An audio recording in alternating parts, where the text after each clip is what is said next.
बॉलीवुड की चकाचौंध से मीलों दूर पंजाब की शांत और सौंधी मिट्टी में रिश्तों को हमेशा उसूलों से जिया जाता है। आज से 50 साल पहले जब माया नगरी में ड्रीम गर्ल के लिए एक बसा बसाया घर टूटा तो एक खामोश जंग शुरू हुई थी।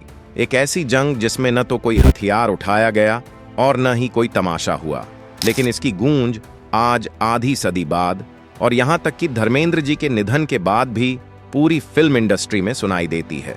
आज हम धर्मेंद्र, हेमा मालिनी और प्रकाश कौर की कहानी का वो अनकहा और सबसे गहरा पन्ना खोलेंगे जो अब तक पीआर एजेंसियों की भारी भरकम फाइलों में दबा हुआ था। प्रकाश कौर के उस बेबाक सच और हेमा मालिनी के दबे हुए कबूलनामे में आखिर ऐसा क्या है जो धर्मेंद्र के गुजर जाने के बाद आज भी कई बड़े सवाल खड़े करता है।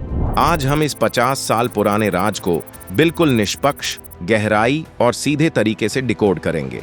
लेकिन इस ऐतिहासिक हकीकत की गहराई में उतरने से पहले कमेंट बॉक्स में अपनी आवाज बुलंद करते हुए जय हिंद जरूर लिखें।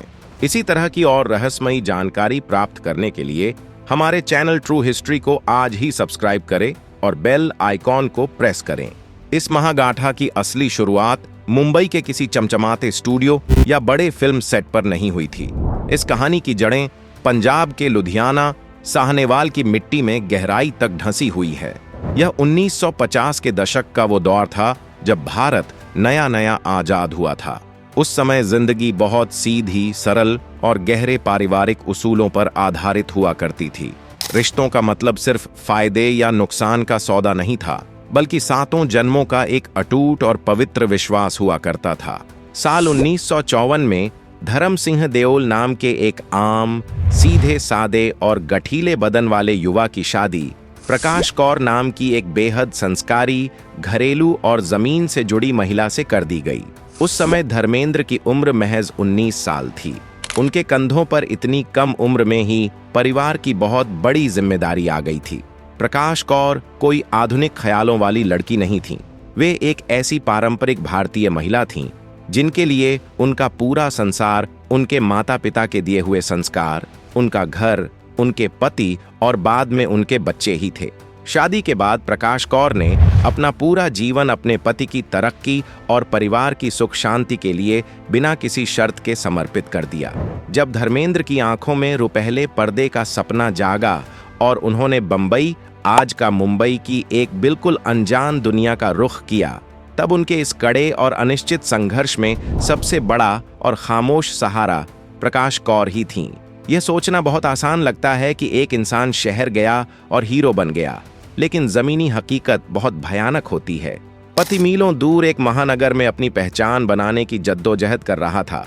पैसे की भारी तंगी थी, भविष्य पूरी तरह से अंधकार में था और पीछे पंजाब के गांव में प्रकाश कौर एक मजबूत पिलर, स्तंभ की तरह पूरे देओल परिवार को अकेले संभाल रही थीं। प्रकाश कौर ने कभी अपने पति के सपनों की उड़ान के बीच कोई दीवार नहीं खड़ी की। उन्होंने कभी यह शिकायत नहीं की कि उनका पति उन्हें समय नहीं दे रहा है या परिवार की जिम्मेदारी नहीं उठा रहा है। सालों की कड़ी मेहनत, अनगिनत रिजेक्शन और कड़े संघर्ष के बाद जब धर्मेंद्र को आखिरकार बंबई में कामयाबी मिली और वे अपने पूरे परिवार को मुंबई ले आए, तब भी प्रकाश कौर ने खुद को उस फिल्मी दुनिया की चकाचौंध, नकली हंसी और दिखावे वाली जीवन शैली से बहुत दूर रखा। उन्हें माया नगरी के ग्लैमर, कैमरों की चमक और फिल्मी पार्टियों से कोई लगाव नहीं था। वे मुंबई के एक आलीशान बंगले में रहकर भी पंजाब की उसी सादगी को जी रही थीं। उनकी दुनिया उनके 4 बच्चों सनी, बॉबी, विजेता और अजेता और उनके पति के इर्द गिर्द घूमती थी। लेकिन शायद उस समय इस भोली भाली पत्नी को इस बात का जरा भी अंदाजा नहीं था कि जिस माया नगरी ने उनके पति को देश का सबसे बड़ा सुपरस्टार बनाया है, वही माया नगरी एक दिन उनके घर की शांति को हमेशा के लिए एक दर्दनाक तूफान में बदल देगी। 1970 का दशक भारतीय सिनेमा का वो सुनहरा और रूमानी दौर था जब पर्दे की कहानियों को आम जनता असल जिंदगी का हिस्सा मान लिया करती थी। उस दौर में कुछ गिनी चुनी फिल्म पत्रिकाओं का बोलबाला था और उनके जरिए सितारों की एक आदर्श, बेदाग और भगवान जैसी छवि गढ़ी जाती थी। पीआर एजेंसियां यह तय करती थीं कि जनता को क्या सोचना है और क्या देखना है। इसी सुनहरे दौर में साल 1970 में फिल्म तुम हसीन मैं जवां के सेट पर धर्मेंद्र की पहली मुलाकात उस समय की सबसे खूबसूरत, टैलेंटेड और कामयाब अभिनेत्री हेमा मालिनी से हुई। हेमा मालिनी दक्षिण भारत से आई एक ऐसी बेहतरीन शास्त्रीय नृत्यांगना और अभिनेत्री थीं जिन्हें पूरा देश ड्रीम गर्ल के नाम से पूजता था। फिल्मों के सेट पर लगातार एक साथ काम करते हुए धर्मेंद्र और हेमा के बीच नजदीकियां बढ़ने लगीं। लगातार कई ब्लॉकबस्टर फिल्में देने के बाद जब ऐतिहासिक फिल्म शोले आई तो उसने इस जोड़ी के जादू को दर्शकों के दिलों में हमेशा के लिए अमर कर दिया। पर्दे पर वीरू और बसंती की प्रेम कहानी देखकर दर्शक तालियां बजा रहे थे, लेकिन पर्दे के पीछे की हकीकत बहुत अलग, स्याह और जटिल थी। धर्मेंद्र कोई कुंवारे नायक नहीं थे, वे एक शादीशुदा इंसान थे और 4 बच्चों के जिम्मेदार पिता थे। जब धर्मेंद्र और हेमा मालिनी के इस बढ़ते हुए रिश्ते की सुगबुगाहट बंबई के फिल्म स्टूडियोज की दीवारों से निकलकर जुहू में स्थित प्रकाश कौर के घर तक पहुंची होगी, तो जरा उस पत्नी की मानसिक और भावनात्मक स्थिति का गहराई से विश्लेषण कीजिए। एक ऐसी महिला जिसने अपने पति को तब से टूटकर चाहा था जब वह दुनिया की नजरों में कुछ भी नहीं था, जिसने अपनी पूरी जवानी और अपने सारे सपने उस परिवार को सींचने में लगा दिए। उसके लिए यह एहसास कितना दर्दनाक और दिल चीरने वाला रहा होगा कि उसके पति की जिंदगी में अब कोई और औरत अपनी जगह बना चुकी है। लेकिन प्रकाश कौर की शानदार परवरिश ने उन्हें बिखरना या टूटना नहीं सिखाया था। उन्होंने कभी कोई सार्वजनिक तमाशा नहीं किया और न ही कभी अपने पति की इज्जत उछाली। उनकी खामोशी और उनकी गरिमा ही उनका सबसे बड़ा और सबसे धारदार हथियार थी। हेमा मालिनी की खूबसूरती और उनके टैलेंट का जादू ऐसा था कि उस दौर के कई बड़े और दिग्गज सितारे अपना दिल हार चुके थे। महान अभिनेता संजीव कुमार हेमा मालिनी से इस कदर बेइंतहा प्यार करते थे कि उन्होंने बाकायदा अपने परिवार को हेमा मालिनी के घर शादी का औपचारिक प्रस्ताव लेकर भेजा था। लेकिन हेमा मालिनी की मां जया चक्रवर्ती ने इस रिश्ते को साफ तौर पर मंजूरी देने से इनकार कर दिया।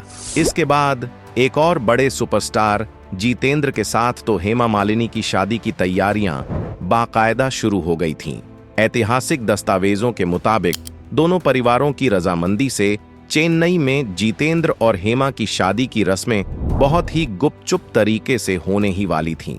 लेकिन जैसे ही यह पक्की खबर मुंबई में धर्मेंद्र तक पहुंची, उनके भीतर का वीरू पूरी तरह से जाग उठा।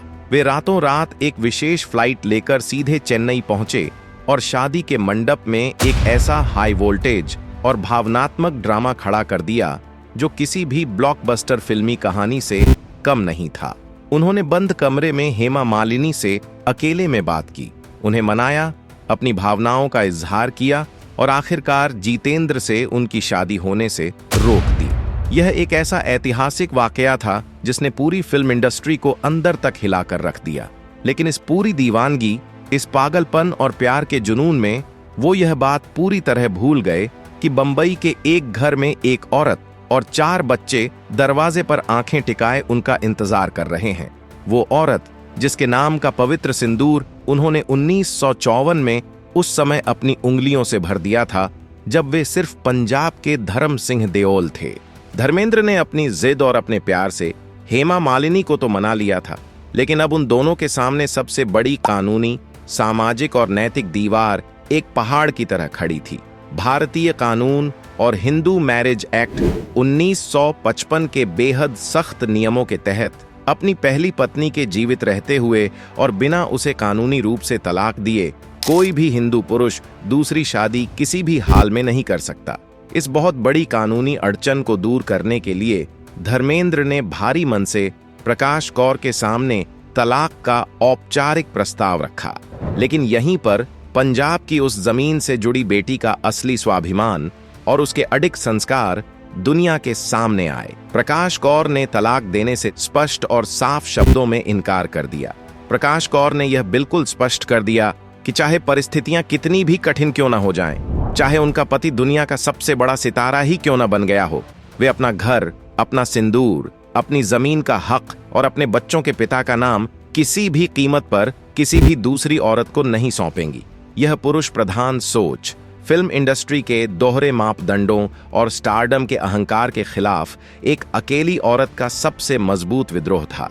जब भारत के सख्त कानूनों के तहत तलाक का रास्ता पूरी तरह से बंद हो गया, तो इस प्रेम कहानी को एक कानूनी जामा पहनाने के लिए एक ऐसे रास्ते का चुनाव किया गया जिस पर आज भी बहुत गहरी बहस होती है।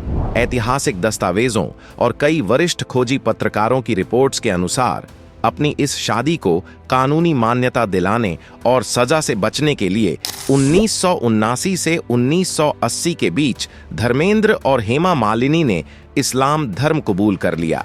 धर्म परिवर्तन के बाद कागजों पर धर्मेंद्र ने अपना नाम बदलकर दिलावर खान रख लिया और हेमा मालिनी ने अपना नाम बदलकर आयशा बी रख लिया। क्योंकि इस्लामिक कानून में एक पुरुष को एक से अधिक विवाह करने की कानूनी अनुमति है, इसलिए इस लूपहोल कानूनी खामी का पूरा फायदा उठाकर दोनों ने इस्लामिक रीति रिवाजों से शादी रचा ली।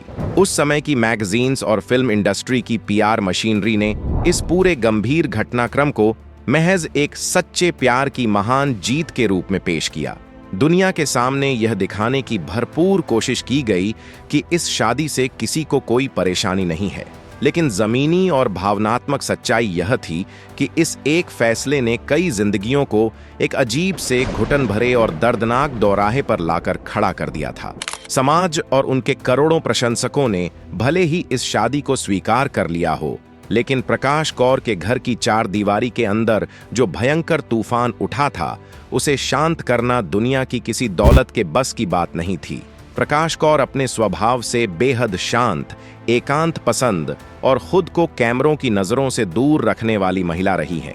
पूरे 50 सालों के इस लंबे इतिहास में उन्होंने केवल एक बार अपनी चुप्पी तोड़ी थी। साल 1981 में जब धर्मेंद्र और हेमा मालिनी की शादी हो चुकी थी, जब पूरे देश में अफवाहों का बाजार बहुत गर्म था, तब पंजाब की इस स्वाभिमानी शेरनी ने एक मशहूर फिल्म पत्रिका स्टारडस्ट को अपना पहला और आखिरी ऐतिहासिक इंटरव्यू दिया। उस ऐतिहासिक इंटरव्यू में उन्होंने जो बातें कहीं, वो आज भी भारतीय महिलाओं के आत्मसम्मान की एक सबसे बड़ी मिसाल मानी जाती हैं। प्रकाश कौर ने बेहद बेबाकी से कहा था, अगर धर्मेंद्र की जगह दुनिया का कोई भी और आम आदमी होता तो वह भी मेरी इस सादगी के बजाय हेमा की उस बेपनाह खूबसूरती और स्टारडम को ही चुनता। लेकिन एक पत्नी होने के नाते मैं उनके इस फैसले को कभी स्वीकार नहीं कर सकती। उन्होंने मेरे साथ जो किया वह मेरे और मेरे मासूम बच्चों के साथ एक बहुत बड़ा अन्याय था, लेकिन फिर भी वह मेरे बच्चों के पिता हैं। मैं आज भी उनका पूरा सम्मान करती हूँ। इसके ठीक बाद उन्होंने सीधे तौर पर ड्रीम गर्ल हेमा मालिनी को लेकर जो टिप्पणी की, उसने उस समय की आदर्श छवि पर कई गहरे सवाल खड़े कर दिए। प्रकाश कौर ने सीधा प्रहार करते हुए कहा, हेमा ने जो किया, मैं अगर उसकी जगह होती तो अपनी जिंदगी में ऐसा काम कभी नहीं करती। एक औरत होने के नाते मैं दूसरी औरत का दर्द बहुत अच्छी तरह समझ सकती हूँ, लेकिन हेमा ने मेरे बारे में एक बार भी नहीं सोचा। वह मेरे पति से प्यार कर सकती हैं, वह उनकी सहकर्मी हो सकती हैं, लेकिन मेरे बच्चों के पिता को मुझसे हमेशा के लिए छीनने का, मेरा बसा बसाया घर तोड़ने का हक उन्हें किसी ने नहीं दिया था। जब यह सब कुछ घटित हो रहा था, तब धर्मेंद्र और प्रकाश कौर के बड़े बेटे सनी देओल और बॉबी देओल कोई नासमझ बच्चे नहीं थे। किसी भी बेटे के लिए अपनी मां को इस तरह के भयंकर मानसिक दर्द और सामाजिक उपहास से गुजरते हुए देखना बिल्कुल भी आसान नहीं होता। यह इंडस्ट्री का कोई छिपा हुआ राज नहीं है कि सनी देओल इस पूरी स्थिति से बेहद आहत, क्रोधित और अंदर से नाराज थे।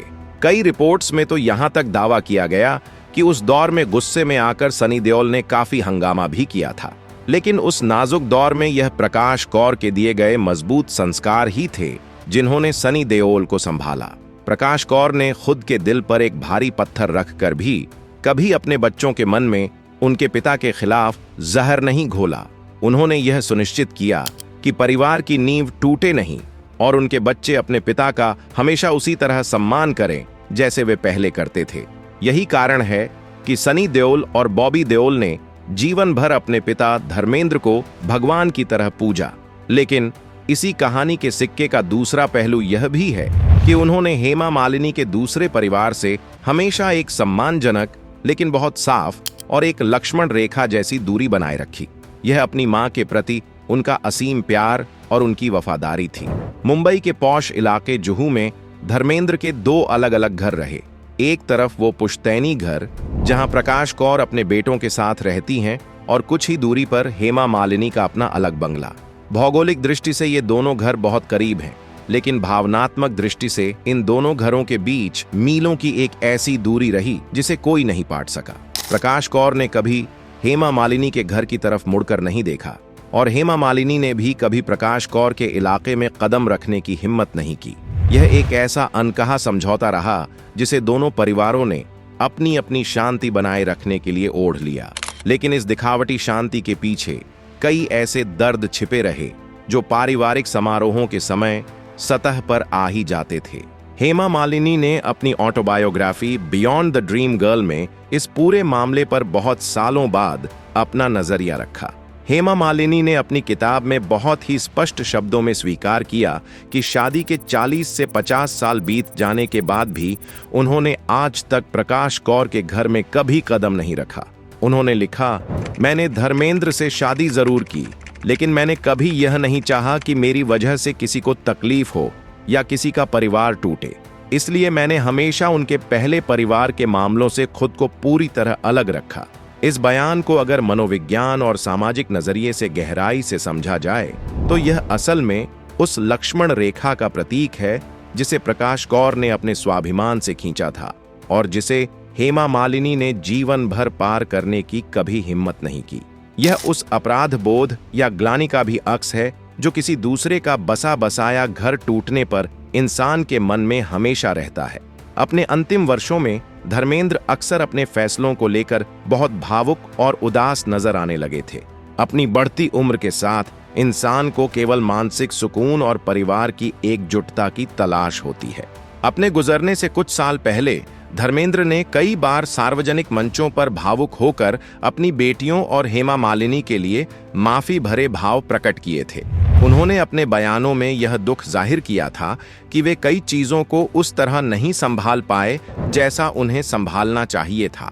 धर्मेंद्र ने अपनी खुशी चुनी थी, लेकिन इस फैसले ने दोनों परिवारों के बीच एक ऐसी खाई पैदा कर दी थी जिसे वे जीवन के अंतिम दिनों तक पूरी तरह से भर नहीं पाए। और फिर वह दिन आया जिसने भारतीय सिनेमा के एक बहुत बड़े युग का अंत कर दिया। उम्र संबंधी बीमारियों और सांस लेने में तकलीफ के चलते बॉलीवुड के असली ही मैन धर्मेंद्र जी का उनके मुंबई स्थित आवास पर निधन हो गया।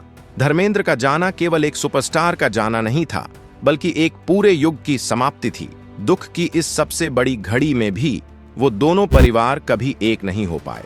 धर्मेंद्र जी के अंतिम संस्कार और श्मशान घाट पर सनी देओल, बॉबी देओल और प्रकाश कौर का परिवार एक साथ मौजूद था, जो गहरे सदमे में था। लेकिन दूसरी तरफ हेमा मालिनी, ईशा देओल और अहाना देओल ने अपना शोक अलग मनाया। मौत भी उस लक्ष्मण रेखा को नहीं मिटा पाई जो 1980 में खिंच गई थी। एक इंसान जिसने दोनों परिवारों से बेइंतहा प्यार किया, उसके जाने के बाद भी दोनों दुनियाएं अपनी अपनी सीमाओं में सिमटी रहीं। यह इस बात का सबसे बड़ा और कड़वा सबूत था कि दिल पर लगे कुछ घाव मौत के बाद भी नहीं भरते। धर्मेंद्र, हेमा मालिनी और प्रकाश कौर की यह कहानी सिर्फ 3 लोगों का निजी मामला नहीं, बल्कि समाज और फिल्म इंडस्ट्री के दोगलेपन का सबसे बड़ा उदाहरण है। जहां आम इंसान के ऐसे फैसलों पर समाज ताने देता है, वहीं सुपरस्टार्स की गलतियों को पीआर एजेंसियां महान प्रेम कहानी बनाकर महिमा मंडित कर देती हैं। इस पूरी दास्तान में प्रकाश कौर इकलौती ऐसी महिला है जिन्होंने साबित कर दिया कि अपनी गरिमा बचाने के लिए कैमरों की जरूरत नहीं होती। असली ताकत दुनिया की शोहरत में नहीं, बल्कि खामोशी से अपने उसूलों पर टिके रहने में होती है। तो दोस्तों, इस अनफिल्टर्ड सच पर आपकी क्या राय है? क्या समाज ने प्रकाश कौर के महान त्याग को नजरअंदाज किया? अपनी बेबाक राय कमेंट बॉक्स में जरूर बताएं। अगर यह निष्पक्ष पड़ताल पसंद आई हो तो वीडियो को लाइक और शेयर करें। ऐसी ही ऐतिहासिक और तथ्यपरक खबरों के लिए चैनल को अभी सब्सक्राइब कर बेल आइकन दबाएं। जय हिंद, वंदे मातरम।